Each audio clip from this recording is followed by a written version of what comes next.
Auto ஓட்டுநர்களே அனைவருக்கும் ஒரு செய்தி சொல்கிறேன். எல்லாமே உஷாராக இருந்துங்க. இதோட தலைப்பு வந்து ஆட்டோ ஓட்டுநர்களே உஷார். ஏன்னா நம்ம வந்து 2013லலாம் வந்து மீட்ரு போட்டு ஓட்டின்னு இப்பயும் நம்ம அதே ரேட்டில் தான் வந்து கார்ப்பரேட் கம்பெனிக்காரங்க ஓட்டிகிட்டு இருக்கோம். அப்போது வந்து சவாரி டக்கு டக்குன்னு ஆகிடுச்சு, நம்மளுக்கு ஏதோ லாபம் நஷ்டம் தெரியாமல் போயிடுச்சு. இப்போ வந்து நீங்கள் ரப்பிடோ பைக்கு வந்ததுலேருந்து பார்த்தீங்கன்னா சிங்கிளாக போகிற ஆளுங்கள்லாம் வந்து அதில் போயிடுறாங்க.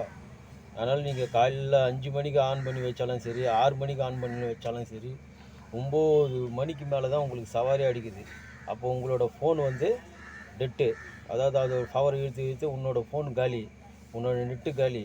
இப்போ அந்த ஃபோன் வாங்கினா ஒரு மினிமம் 10,000 ரூபா கொடுத்தா தான் அந்த ஆண்ட்ராய்டு ஃபோனே நம்மளால் வாங்க முடியும்.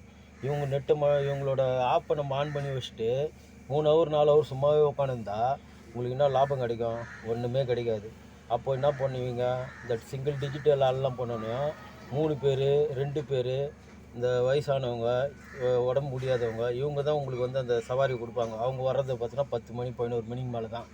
அதுவும் போனாங்கன்னா திருப்பி உங்களுக்கு ரிட்டர்ன் சவாரி கிடையாது. அப்படி நீங்கள் மீறி அந்த சவாரியை நீங்கள் எடுத்து பண்ணால் இப்போ உங்களுக்கு என்ன லாபம் வரும்? ஒன்றுமே லாபம் வராது. அதனால் இதுக்கு மேலே தெளிவடைஞ்சிங்க. அந்த ஆப்பை வந்து ஆன் பண்ணாமல் அப்படியே விட்டுட்டிங்கன்னா, இவங்க எவ்வளோ நாள் தான் இந்த ரப்பிடோ பைக்லேயே போகிறாங்க அப்படின்னு பார்க்கணும். அவங்க போகிறாங்கன்னா 3 பேர்லாம் வந்தாங்கன்னா அதில் போகிறதுக்கு அவங்களுக்கு லாபம் கிடையாது. நம்ம ஆட்டோக்காரர்களை தான் வந்து தேடுவாங்க.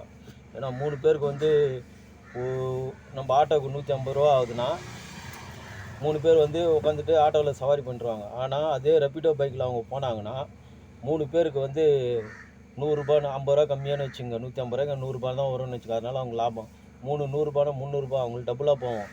அப்போ வந்து மக்களே உணர்வாங்க. அவங்களே வந்து இது ரொம்ப கஷ்டமான இதுவாக இருக்குதுன்ட்டு அவங்களே ஆட்டோவை தேட ஆரம்பிச்சிடுவாங்க. தயவுசெய்து ஆட்டோ ஓட்டுநர்களாகிய நாமெல்லாம் வந்து இதுக்கு மேலே வந்து அந்த ஆப்புங்கெல்லாம் ஆன் பண்ணி வச்சுக்கிட்டு சவாரி வரும் காத்திருந்தா நம்மள மாதிரி முட்டாளே இந்த உலகத்தில் எவனும் இருக்க மாட்டான். இதுதான் உண்மை. தெளிவடைஞ்சிக்கங்க. ஆட்டோக்காரர்களே உஷாராக இருந்துக்குங்க. நன்றி, வணக்கம்.